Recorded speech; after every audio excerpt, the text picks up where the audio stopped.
Hey, what's going on, everybody? Coach Matt, EliteThrowsCoaching.com, Primal Athlete Training Center here in Cranston, Rhode Island. So as you saw in the opening of this video, the Pennsylvania Overnight Clinic is live and we are selling out spots very, very quickly. So make sure we are limited by the amount of dorm space available. Once the dorms are filled up, that is it. We cannot allow anybody else into the camp. So if you are thinking about going to Pennsylvania, July 9th through the 11th out at Allegheny College, it's an overnight camp and it's a phenomenal camp with great coaches. Make sure you get signed up right away and click the link below. All right, so we have Technique Tuesday. Every Tuesday we come to you with a video and we have been covering the discus for the past, I don't even know, 7-8 weeks or whatever it's been. And we're at the point now where we need to be talking about turning out of the back of the circle.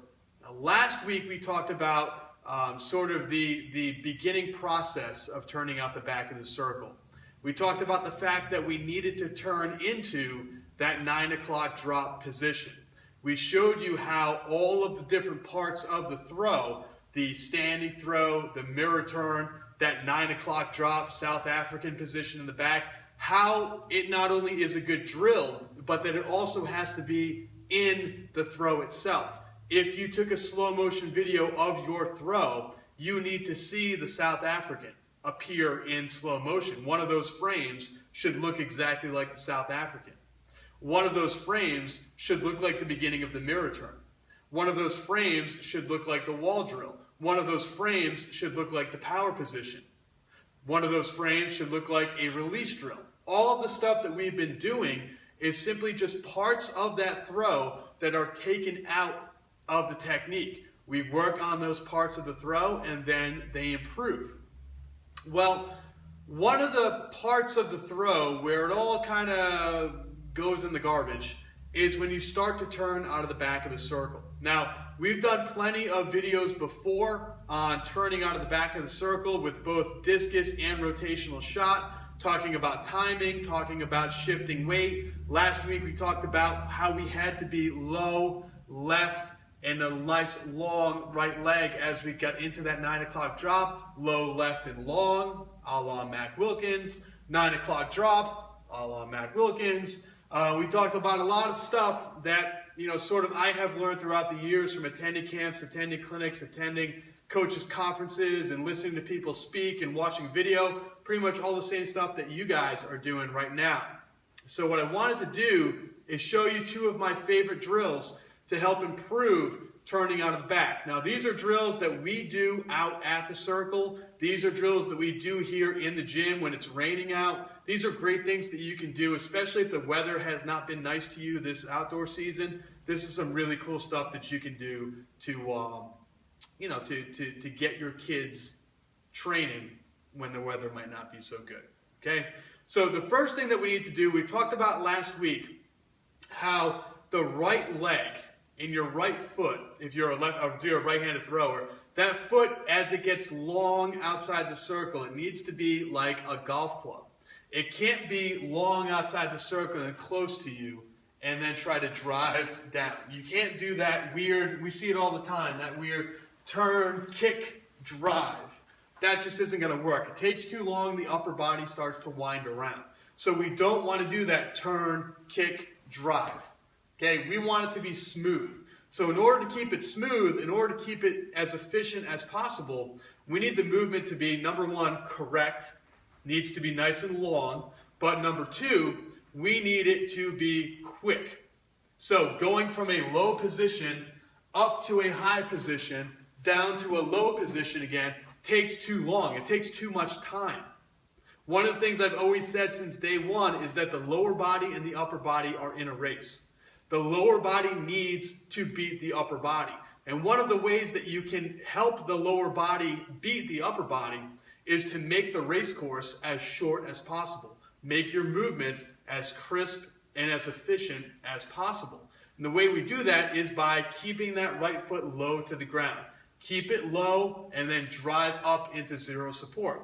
So what I do is I take out a tennis ball. You can see it's been sitting here all the time. You're probably wondering what it's doing there. I like to take out a tennis ball And instead of kicking the tennis ball, I don't want to get my foot low and kick the tennis ball, because certain meets that you go to, you might have an official that's really picky. You might drive your foot out, and if you get your foot too low where it would kick the tennis ball, you might end up, scraping outside the circle, fouling outside the circle, especially with a lot of circles out there that are pretty unkempt and are pretty nasty when you get in there, let's face it. So what I want to do is I want to treat this tennis ball like it's an egg. Okay? Treat it like it's a baby kitten. Treat it like it's a baby duck. You're not going to want to turn and shift your weight onto the ball like this, which is what a lot of people do when they drive out of the back. They turn and they no longer have their weight on their left foot, on their blocking foot. They simply put it on their right and they end up falling down the right side of the circle, or they put too much on the left, the right foot is not long enough, they end up pirouetting down the left side of the circle. A lot of things like that happen. So what I want to do is I want to set up so that my foot, or so that the tennis ball, I should say, is going to be where my foot would be in the South African. So if you think the South African, I've got my right foot a little bit ahead of my left foot. So that way when I drive, I don't kick myself. My feet aren't even because they might hit. The right foot's a little bit in front of the left, so I can drive right past and drive into that circle. So what I'm going to do is I'm going to put the tennis ball where the ball of my foot would be. So right now it's a little bit outside my left foot. It's not directly in line with my toe, it's just a little bit on the outside.